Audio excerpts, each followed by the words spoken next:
As the owner of a presentation, you can limit the amount of time collaborators can have access to it. Once the deadline is reached, the collaborator will get an alert that they don't have access to that item any longer. To set an expiration date for a collaborator, first click the Share button. Next, click the Advanced link in the sharing window. Once you have entered the names of your collaborators, click Send.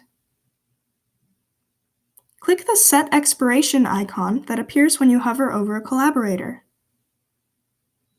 Options will appear beneath their name where you can set the expiration date.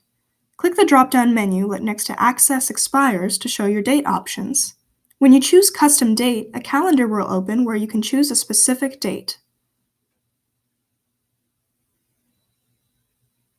The date and time that your collaborator will lose access to the presentation is listed next to the drop-down menu.